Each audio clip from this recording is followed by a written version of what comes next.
Members will come to the floor. Chairman Hatchett's primed, locked, and loaded, ready to go. Mr. Clerk, how about ring the bell, please?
House will come to order. We'll get back on to the rules calendar.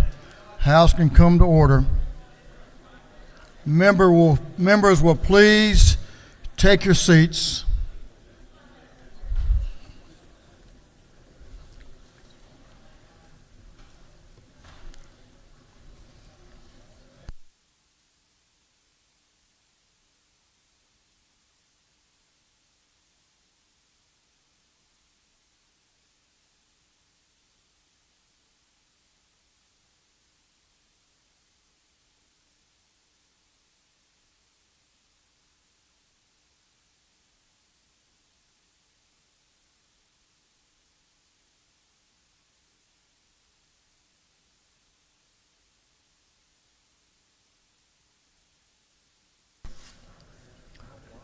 Mr. Clerk, will you read the caption to House Bill 916? House Bill 916 by Representative Burns, the 159th, Jones, and the 47th, abstration to the 104th, and Hatchett to the 155th, to be entitled an act to make and provide appropriations for the state fiscal year beginning July 1st, 2024, and ending June 30th, 2025, and to make and provide such appropriations for the operation of the state government and its departments, boards, and bureaus. This bill having referred to the Committee on Appropriations, that committee recommends that this bill do pass by committee substitute.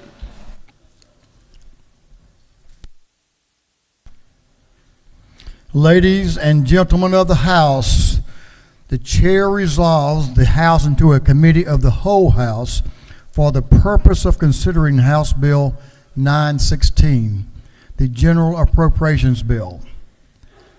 The chair appoints the gentleman of the 104th House District, Majority Leader Estration, as chairman to preside over the committee of the whole. Mr. Leader.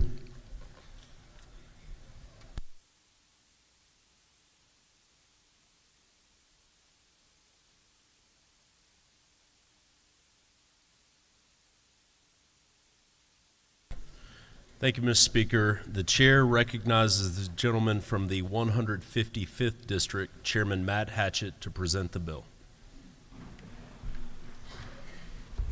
Thank you, Mr. Leader. You know, earlier today there was a lot of talk about queens and festivals, and I happen to live where we have a huge festival the whole month of March. It's the St. Patrick's Festival. And I was trying to figure out what I could say when all that was going on, and I couldn't say I was a queen, but I've come up with, just call me the leprechaun. I should have had my green jacket today. Today I present House Bill 916, the fiscal year 2025 budget, and is set by a revenue estimate of $36.1 billion, an increase of $3.6 billion or 11.3% over the fiscal year 2024 original budget. The amended budget is used to make one-time adjustments. Some are housekeeping items and others are workload adjustments. But these past two budget cycles, as we previously discussed, have provided unprecedented opportunities to make one-time strategic investments in our state's infrastructure, be it technology projects or capital needs. This base budget provides the opportunity to make impactful and permanent changes in the state budget and policy. The budget, as recommended by the governor, did just that. It provided a good foundation, and we support and thank the governor for including a number of items that were priorities of the General Assembly that we would not be able to fund on our own.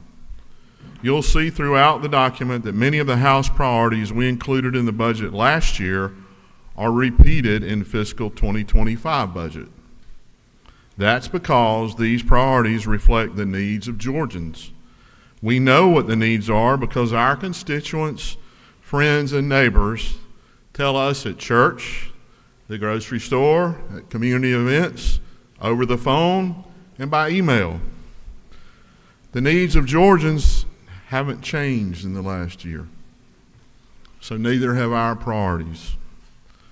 The budget is how we tell them we hear you.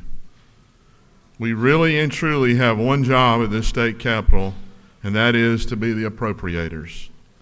If we can't do that, then why are we here? There are a number of good items in this budget, 1,170 lines of changes to be exact. Sometimes when you get caught in the weeds of each line item, you miss the powerful cumulative effect of the good in this document. So let me give you the highlights. You don't have to sit through very many budget hearings to understand that agency attrition is a problem. As I mentioned in my remarks during the amended budget, the slow and steady increases in state salary, both across the board and targeted increases in state salary in our most critical positions, is moving the needle on state employee recruitment and retention. The governor's budget includes, and the House agrees, with over $250 million to provide state employees with a 4% pay raise. Thank you. The governor's budget also includes additional $3,000 salary adjustments for law enforcement and correctional officers above the 4%, long a priority of this House. This brings the new starting salary to nearly $45,000 for correctional officers and $64,000 for a state trooper. The budget also includes targeted salary adjustments for other high turnover or difficult to fill positions, including for caseworkers, child welfare, child support, and elder abuse at the Department of Human Services, nurses and compliance specialists who license and inspect our long-term care facilities, and consumer protection workers at the Department of Ag who inspect and ensure the safety of our food, and crime lab scientists and technicians and regional investigative personnel at the GBI working to process evidence and bring justice to crime victims. Justice cannot be served if there is not an adequate and seasoned supply of prosecuting attorneys to successfully bring charges against those who break the laws of this state and seek to harm others. Over the course of several meetings, we've been stunned by the testimony of the Prosecuting Attorneys Council. Statewide, the vacancy rate for assistant district attorneys, or ADAs, is 10%. But a further look into the data reveals that 11 circuits currently have a vacancy rate greater than 25%, with one circuit currently with a vacancy rate of 63%, with only 3 of 8 positions filled. The 5-year average turnover is nearly 25%. There may be a combination of factors contributing to these statistics, including leadership and workload, but there's no doubt with a starting salary of $58,000, compensation is absolutely a factor. To move the needle and bring stability to DA's offices across the state, PAC has requested, and the House has fully funded their request for $15.2 million to lift the whole salary schedule and bring the starting salary for ADAs to a more competitive $71,000. To be clear, this is an adjustment is not for the district attorneys themselves, but for the ADAs who are involved in the day-to-day prosecution. The House also funds $2.5 million for targeted salary adjustments to address recruitment and retention issues for staff and attorneys at the Supreme Court and Court of Appeals, recognizing that these courts have a constitutional obligation to complete their docket within the term and cannot do so without adequate support and professional staff. The House also funds $3.2 million for the Department of Law to fully implement a pay raise adjustment initiated last year to stabilize attorney turnover within that department. You've already debated and approved House Bill 947 to change the structure of judicial compensation for Superior Court judges, appellate judges, and the justices of the Georgia Supreme Court. This budget provides $10.6 million to phase in the salary increase over a 2-year period. The budget also includes a $2,500 pay increase for teachers. Since the beginning of this administration, the base teacher salary will have increased by nearly $10,000, and Georgia continues to dominate the Southeast in the average teacher salary. Continuing on into education, in addition to the more than $380 million in regular formula growth for QBE and equalization, the House wholeheartedly supports the governor's unprecedented investments in pupil transportation and school security. With QBE fully funded, our attention now turns to the other formula It is a partnership between the state and local school systems that has historically been underfunded until now. This budget includes an infusion of $204 million to reflect current bus count and mileage figures, not updated in more than a decade, and an increase in operating to 40% of cost. This investment more than doubles the state spending for people transportation and benefits all systems, rural and urban, small and large.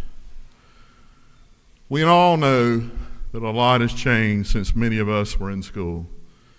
And there's nothing that's more important than the safety of the children who are entrusted to our care. That's why over the past several years, the General Assembly has made direct investments to enhance the safety and security of our public school buildings. $85 million in one-time appropriations since fiscal year 2019. But no money has been appropriated for ongoing security needs until now.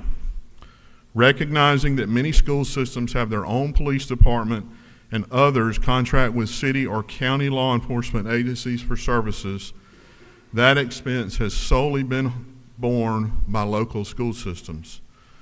The state provides $104 million to provide a permanent funding stream of $45,000 per school to enhance school security services and personnel. Last year, this body attempted to fund something new: the student share of the cost of reduced price breakfast and lunch. While the state money for this endeavor didn't make it across the finish line, the Department of Education was able to use one-time federal funds to meet this expense for children, and I thank the superintendent and the board for making that happen.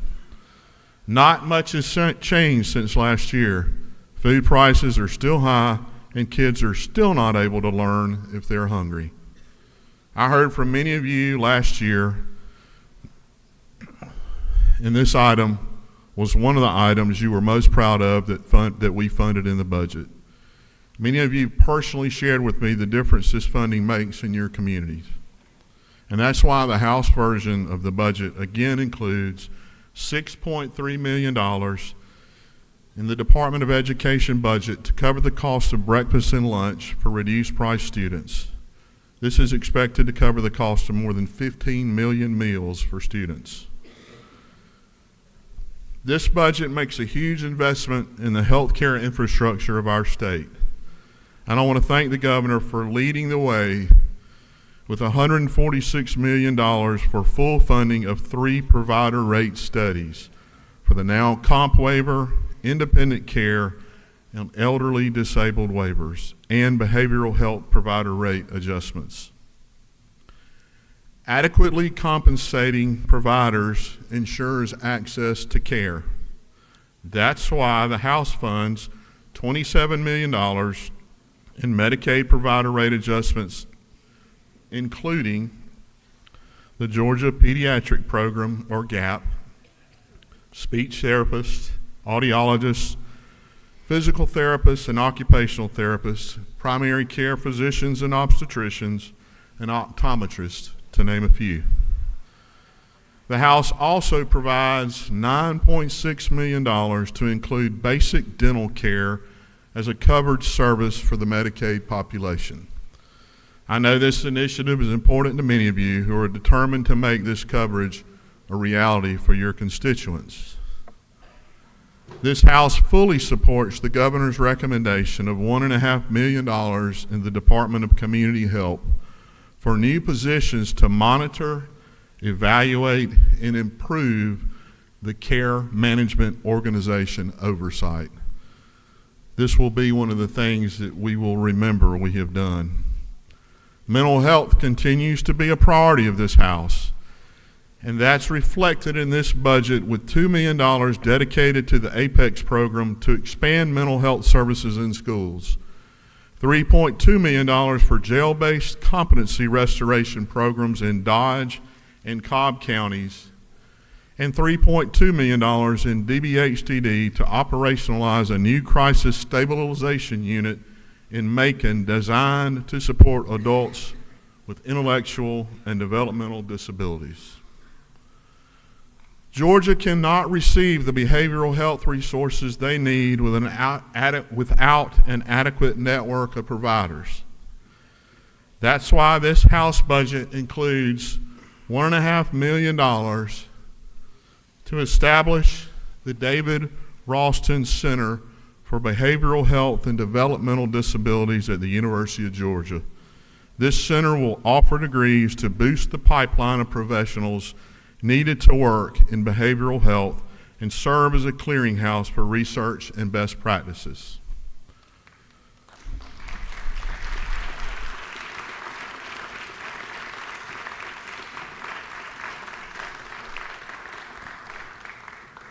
Continuing in human services, the House provides $8.9 million for a 3% provider increase for child caring institutions, child placing agencies, foster parents, and relative caregivers to recognize the rising cost of providing this service.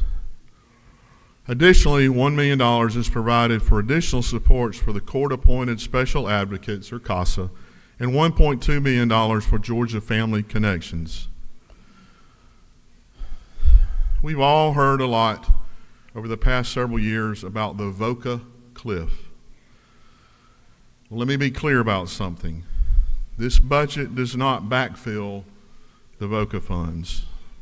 What this budget does is use state money to fund more than $20.4 million in state-mandated services and expectations for domestic violence shelters, sexual assault centers, and child advocacy centers, recognizing the vital and needed services that they provide to Georgians who are in their most vulnerable place. The House also provides $2.7 million to support the operations of the Georgia Crime Victims Emergency Fund. The fund should be used for just that, to offset the cost of services needed to help victims of crimes recover and move forward. There's been a lot of talk this session about housing. There are several House changes that relate to housing, homelessness, and needed supports that span across several agencies and policy areas in this budget. $1 million in the Department of Community Affairs to create the Accountable Housing Initiative. This new initiative will provide funds for organizations that help homeless individuals obtain stable, immediate housing in the short term in order to achieve affordable housing in the long term.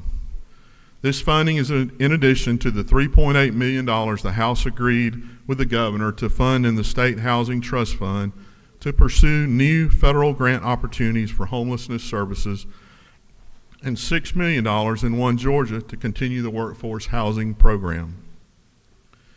In DBHDD, $2.9 million is provided to support Georgians experiencing homelessness by funding over 300 new housing voucher slots. $425,000 is provided for behavioral health and support services for those experiencing homelessness, and $121,250 for the Department of Veterans Services to hire a coordinator to work with veterans experiencing homelessness. All of this funding, which totals around $14 million, is in addition to the $2.9 million added in the amended budget for the State Housing Trust Fund to leverage federal funds for the Youth Homelessness Demonstration Program. In closing, I'd like to offer thanks to all those that make this budget happen. Christine Murdoch and her entire House Budget and Research team.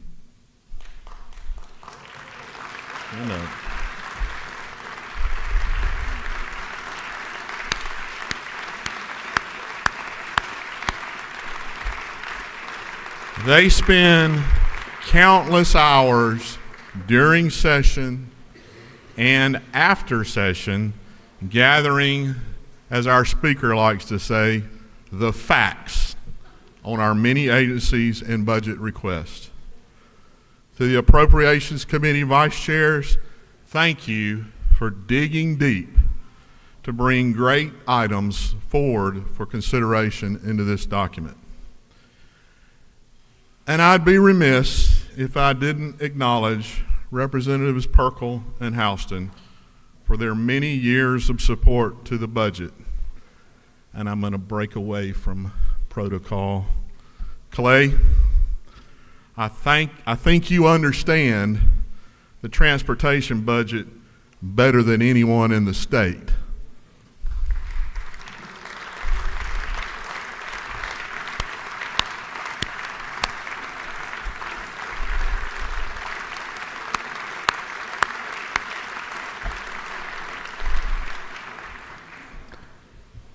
And Miss Penny, no one, and I mean no one, has more love for the people of this state than you, and it shows every day as you dig down on issues for all Georgians. You are truly a conservative leader with a heart of gold.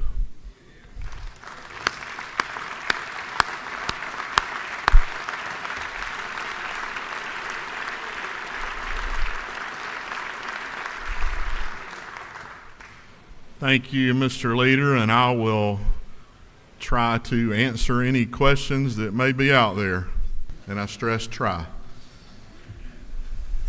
All right.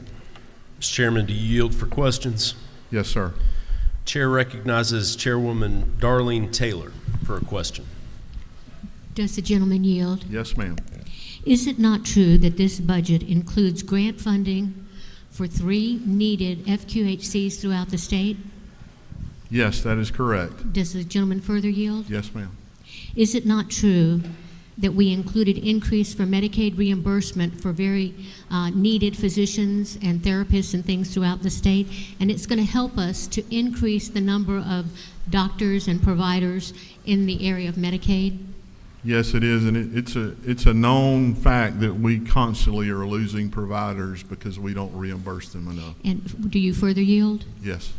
And finally, doesn't this budget help us grow our own doctors throughout the state through expanding our residency programs in all of Georgia and especially rural Georgia? It does. It helps expand residency programs in rural Georgia. Thank you. Thank you. Do you yield for further questions? Yes, sir. Chair recognizes Representative Kennard for a question. Thank you. Do you yield? Yes, sir. Thank you for your work on the budget. Is it true that the millions of dollars that we're appropriating to the State Housing Trust Fund is the trust fund we just created last week? Is that the same entity? The state Georgia House, the trust fund has not just been created. Okay. It gets federal funds. Okay, thank you. Okay. Chair recognizes Chairwoman Dempsey for a question. Does the gentleman yield? Yes. Chairman Hatchett, is it not true that not only Appropriation Committee members and many other members as well spent many hours listening patiently to so many requests this year? Yes. Does the gentleman Many. further yield? Yes. Is it not true that this reflects a budget written with fidelity that, as our morning started out with a message from the chaplain, is focused on people, real people with real needs, and shows how much the House and each of us who are privileged to be in the House care? Thank you, Chair Lady Dempsey. It has truly been made very apparent to me over the last 2 years of the need throughout this state and for many people across the state. Thank you. Mr. Chairman, do you yield for further questions? Yes, sir. I'll take a couple more. Chair recognizes the whip of the minority party, Representative Park, for a question. Thank you, Mr. Chairman. Chairman Hatchett, will you yield for a few questions? Define a few. No. Yeah. Yes, I do. Thank you, sir. Is it not true this budget includes $9.6 million to increase access to dental services for Georgians and $2 million to increase access to mental health services in schools? Yes. Is it not further true that this budget includes a $2,500 salary increase or a bonus for pre-K teachers, along with K through 12 public education teachers? Yes, it does, and right now I think our average teacher pay is around $67,000, and this will actually take the average teacher pay to just under $70,000 a year, Thank you, leading the Southeast and many other states in the union. This gentleman yield for a few more questions. Yes, sir. Is it not true that this budget fully funds a HOPE scholarship and the HOPE grant and includes $100 million for school security? Yes. Is it not further true this budget includes a 4% cost of living increase for approximately 300,000 state employees, along with $2.4 billion for transportation infrastructure? I agree with you 100%. You know of what you speak. Thank you, sir. My final You've question. looked at the budget. Thank you. Yes, sir. Thank you for the time to review. Is it not for, and this will be my last question. I appreciate This is the one you're time. going to try to stump me on. Okay, No, go sir. ahead. We'll see. We'll see. Is it not true that I greatly appreciate your hard work, along with the hard work of Christine Murdoch and the House Budget Office, and that I look forward to voting yes to this budget? Thank you, and I appreciate your support. Thank you, sir. Thank you. Mr. Leader, with that, I will yield the well and ask for everyone's favorable consideration of HB 916. The chairman has yielded the well. I want to join in thanks to you, Chairman Hatchett, for your hard work on this budget. I want to thank Christine Murdoch, head of the House Budget and Research Office, as well as the entire staff for your outstanding work on the 2025 FY budget. At this time, the chair recognizes Chairman Hatchett for a motion. Mr. Chair, I move that House Bill 916 do pass by committee substitute. Chair recognizes Representative Clay Perkle. I'd like to second that motion. Representative Perkle has seconded the motion. At this time, we'll call the question on House Bill 916. All in favor will signify by saying aye. All opposed will say no. The ayes have it, and House Bill 916 passes by committee substitute. The chair recognizes the gentleman from the 155th District, Chairman Hatchett. Mr. Chair, as Chairman of the Committee of the Whole House, you're instructed to report the action of the Committee of the Whole House to the House.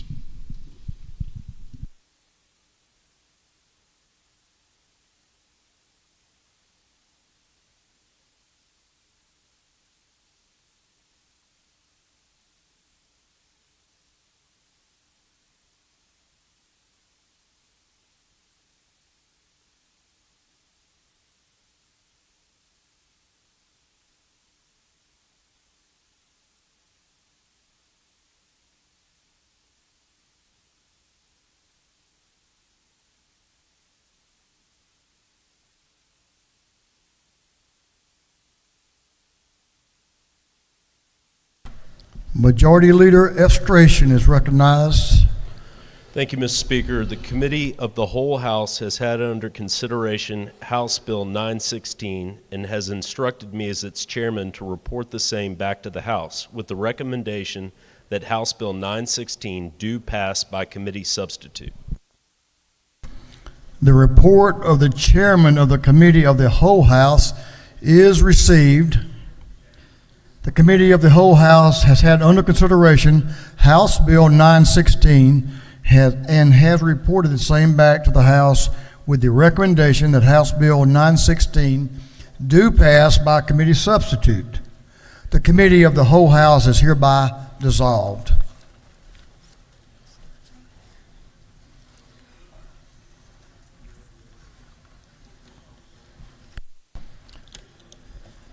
Is there any objection to the previous question being ordered?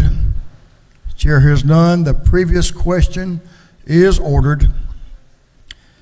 Is there any objection to agreeing to the report of the committee, which was favorable to the passage of the bill? Chair hears none. The report of the committee is agreed to. Shall this bill now pass? All in favor of the passage of the bill will vote yes. All those opposed will vote no. And the clerk will unlock the machine.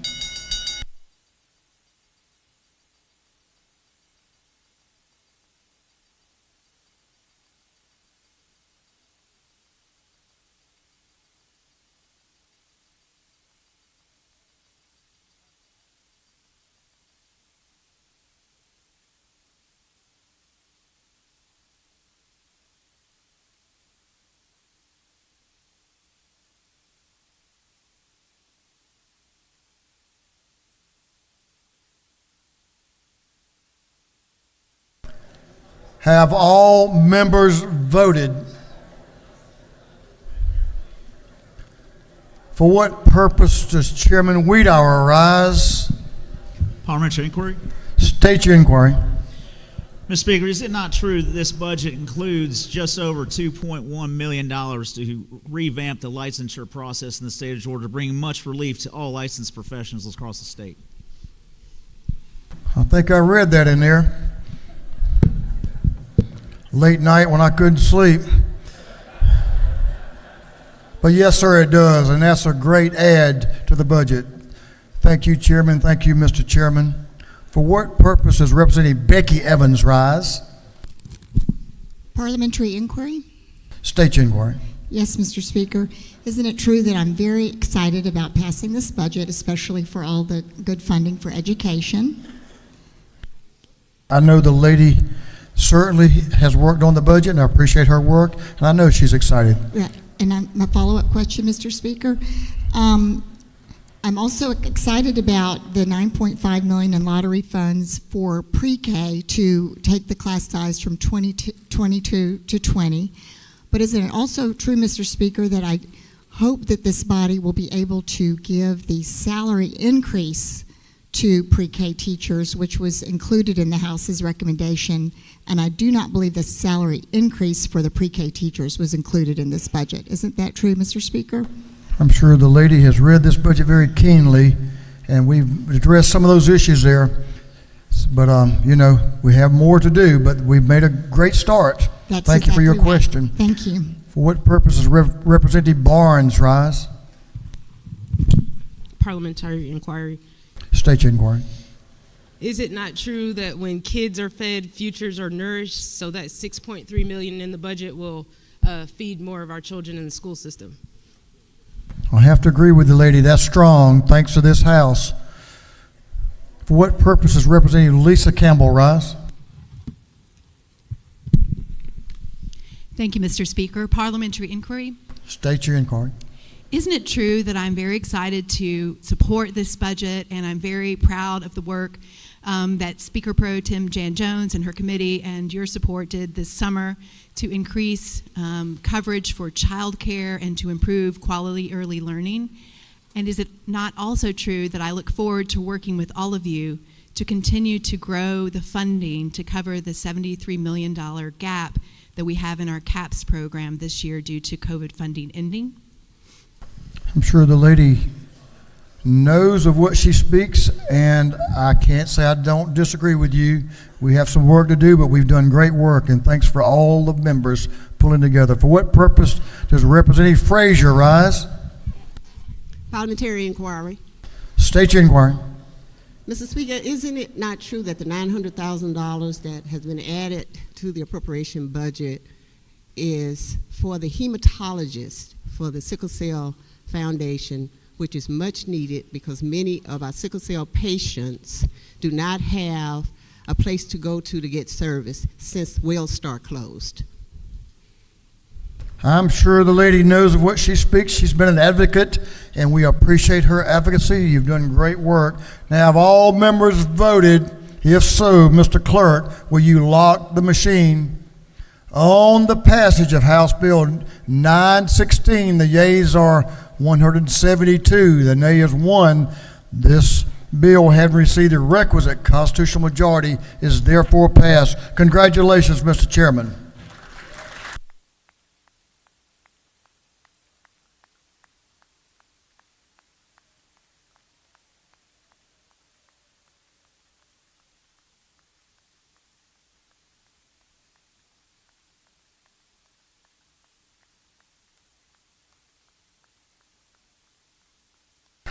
Congratulations, Mr. Chairman, and congratulations, staff. Great work. Congratulations, House.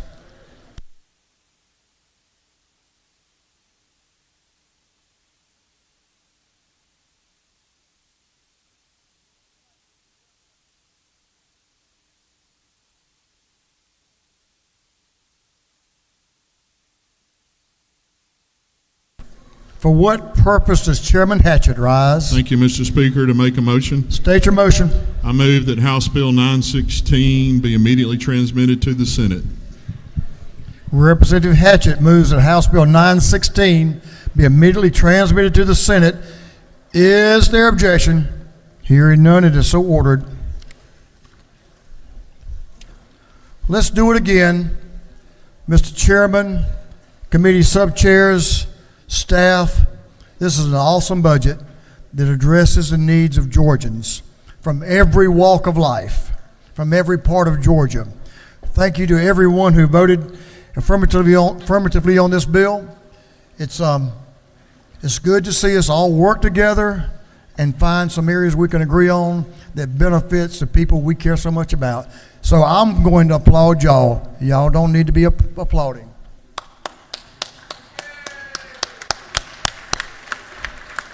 Makes me proud to be a member of the House. Thank you. We'll move on to afternoon orders. Chair Lady Darlene Taylor is recognized for an afternoon order.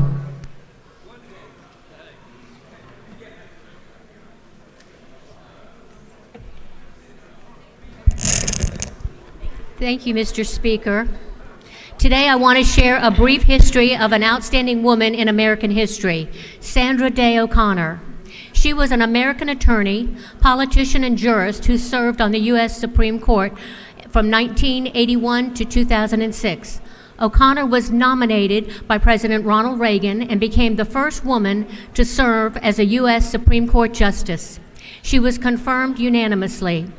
Before her tenure on the court, she was an Arizona state judge and earlier an elected legislator in Arizona, serving as the first female majority leader in a state senate.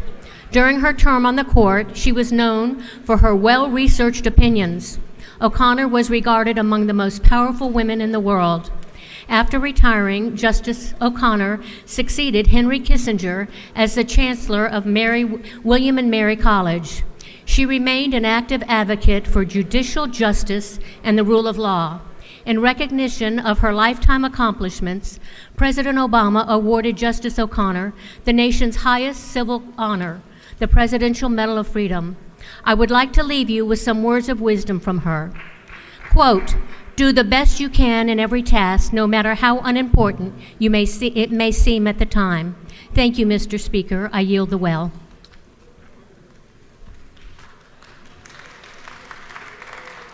Thank you, Chair Lady. Representative Hutchinson is recognized for an afternoon order. The lady has the well. Thank you, Mr. Speaker. Good afternoon, colleagues. Today I'd like to introduce you to a sibling group, Louis, Lucian, Leland, and Liliana. Louis is friendly, happy-go-lucky, fun-loving, and eager to engage. Lucian is quiet, sweet, loving boy who enjoys school. Leland, who is 8, is affectionate, fun-loving, also enjoys schools. And Liliana, who is 5, is a very special girl who loves learning and attending preschool. When I look at this group of kids, I just think about what they've gone through in their short lifetime. Please remember all of the children we have available for adoption in Georgia and let your friends know that we have this adorable, adorable group that needs a forever home. Thank you, Mr. Speaker. I yield the well. Representative Scott Hilton is recognized for an afternoon order. Thank you, Mr. Speaker. This past Sunday, the 28-3 Wesleyan School Lady Wolves defeated Carver Columbus to advance to the 3A state championship game this Friday at 1 p.m. in Macon. Please join me in wishing good luck to our headmaster, Chris Cleveland, head coach Ellen Paroli, and our entire Lady Wolves basketball team as they compete against the number 1 seed, Hebron Christian Academy. Ladies, let's bring home that trophy. Thank you, Mr. Speaker. Thank you, Representative. Okay, we have a great announcement that concerns this House and the great athletic ability that this House has and the steady nerves, and I'm not sure if they can keep a scorecard, but nobody caught them. Got some golfers here. Chairman Powell and his team is recognized to tell us about Boy, what an awesome trophy. Chairman Powell. Can you hold it up? Thank you, Mr. Speaker. Ladies and gentlemen of the House, we stand here today to be proud to present to this House the Governor's Cup Trophy for the annual golf tournament between the House, the lower body of the Senate, the Governor's office, and the lobbyists or the business people of the state of Georgia. This tournament was started back in the mid-90s, and of course you'll be happy to know that your House teams have predominantly won most years. Now there's a few years that there was a little cheating that went on.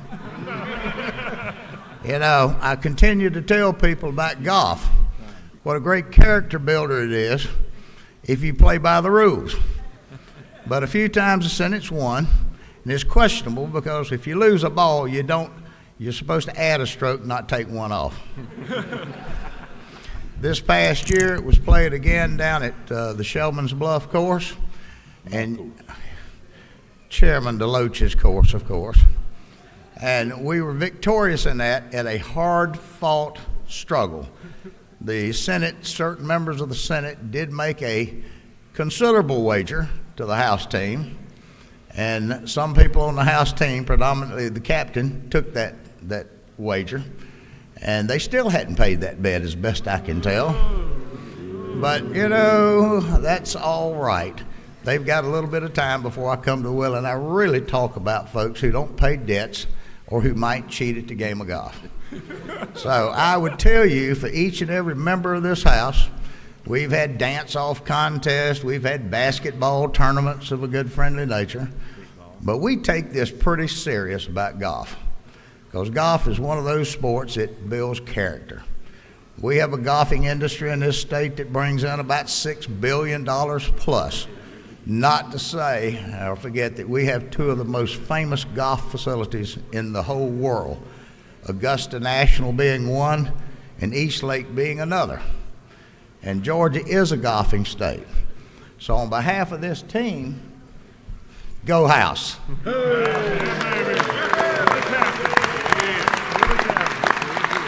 We'll put you on our shoulder. We don't want to hurt ourselves. For the members of the House, there's a resolution here to be signed creating Golf Day I believe it's next week or week after. And remember how much golf contributes to our economy, not including getting people out of the way from doing stupid things while they're hitting the golf ball. Congratulations, golf team. Mr. Chairman, if you will just give us the names of those unpaid waivers, those unpaid bets, we'll hold their bills. They certainly won't move forward. That's awesome, Mr. Chairman. Representative Gladney, talking about Augusta, is represented to speak to an afternoon order. Thank you, Mr. Speaker. In honor of Women's Day, Women's History Day, Women's History Month, honoring Ambassador Dr. Sharon Brown, who joins us today accompanied by her husband, Dr. L.C. Miles, both of Augusta. We celebrate her today in recognition of women's history. She's not only a survivor of her own firsthand horrific, dark experience of human traffic and exploitation, but she has bravely turned that tragic circumstance into an empowering opportunity to inspire others through her humanitarian work at the United States Office of Victims of Crime and Center for Human Trafficking, among many, many other organizations that the Speaker would not allow me to have time to say them all. Her book and life story can be found, How I Found the Power of My Voice, in the Library of Congress. Please stand, recognize, and honor Ambassador Dr. Sharon Brown. Thank you so much. We will honor you with this resolution signed by my colleagues who support that struggle for women. Thank you so much for being here today. You can meet us in the Annie Room for a picture. Thank you for being here. I yield the well. The lady yields well. Thank you, Dr. Brown. Thank you for being here with us. Chair Lady Mathiak and Rotary friends. Rotarians, come to the well. Ladies recognized. Thank you, Mr. Speaker. Today, we get to honor Griffin Rotary's 100th birthday today, and we're so proud of our whole team and our whole club and all the things that they've done. Thank you, Mr. Well, wait, let's get this picture first. All my Rotarians, yes. Yes, come on, yes. It's happy birthday for Griffin today.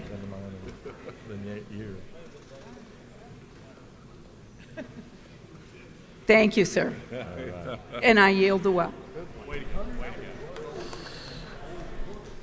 The dean's not measuring up as a photographer. He's a little slow. I know where she is.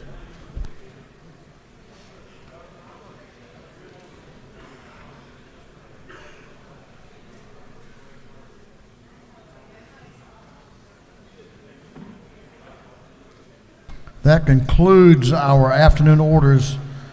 Mr. Clerk, will you read the caption to a group of privileged resolutions? Recognizing and commending the Milton Eagles football team for winning the 2023 GHSA 7A State Football Championship. Commending the Milton Lady Eagles lacrosse team for winning the 2023 GHSA 7A Girls Lacrosse State Championship. Recognizing and commending the Milton Eagles boys golf team for winning the 2023 GHSA 7A Boys Golf State Championship. Recognizing and commending Trail Life USA, honoring and commending American Heritage Girls, recognizing and commending Major Tom Carton, and commending the Milton High School Theater Company for winning the 2023 GHSA 7A One-Act Play State Championship. And for other purposes, that completes the reading of the privilege resolutions. Thank you, Mr. Clerk. Is there any objection to adopting the privileged resolutions? The chair has none. The resolutions are adopted. We have some announcements, but I'm going to do it backwards. I'm going to do birthdays first. Representative David Jenkins has a birthday today. Representative Jenkins.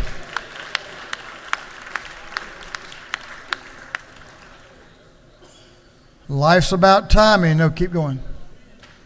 Keep going. It's also Representative Mary Margaret Oliver's birthday. Perfect timing. She's down front.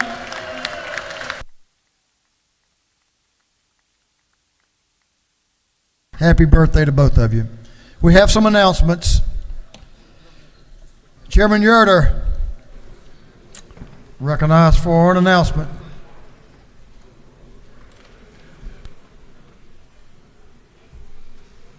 Thank you, Mr. Speaker. Code revision will have a meeting at 8:30 in the morning, 132 Capitol, so please be there.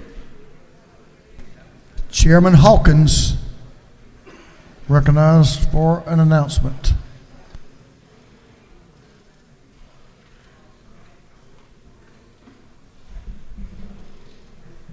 Thank you, Mr. Speaker. The Chair on Health will meet tomorrow morning at 8 o'clock in CAP 403. 8 a.m. and 403. Thank you. Representative Panich, recognized for an announcement. Thank you, Mr. Speaker. Tomorrow there will be a joint House and Senate Fulton delegation meeting at noon in CLOB 307. CLOB 307 noon tomorrow. Thank you. Thanks to the lady. Chairman Gunther is recognized for an announcement. Thank you, Mr. Speaker. House Judiciary will meet this afternoon at 2:30. We have 4 bills on the calendar. It won't take very long.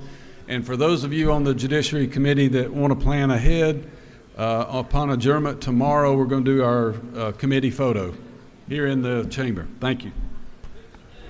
Chair Lady Ballinger is recognized for an announcement.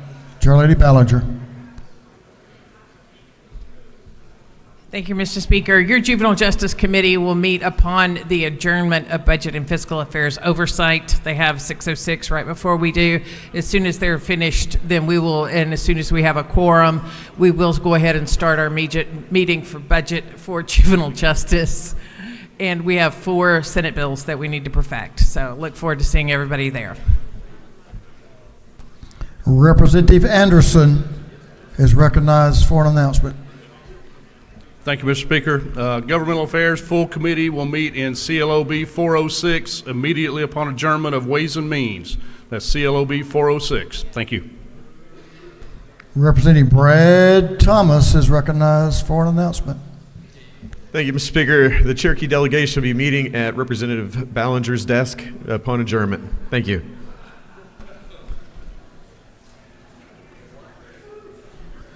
Dean Gerald Green is recognized for an announcement.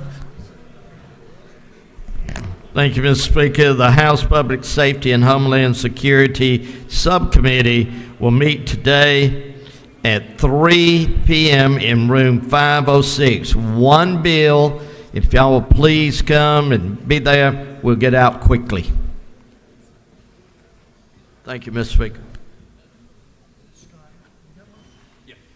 Representative Hilton is recognized for an announcement. Thank you, Mr. Speaker. The House Education Policy Subcommittee will be meeting immediately after adjournment in room 515 CLOB. We've got 2 bills under consideration. Thank you.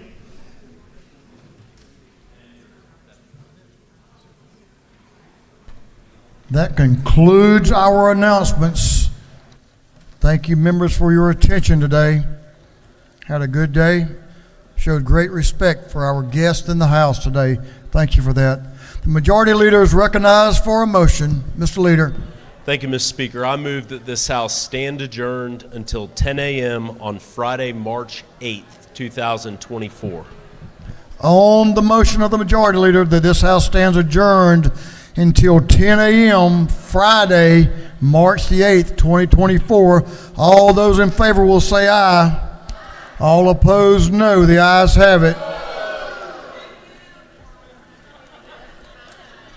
We are adjourned.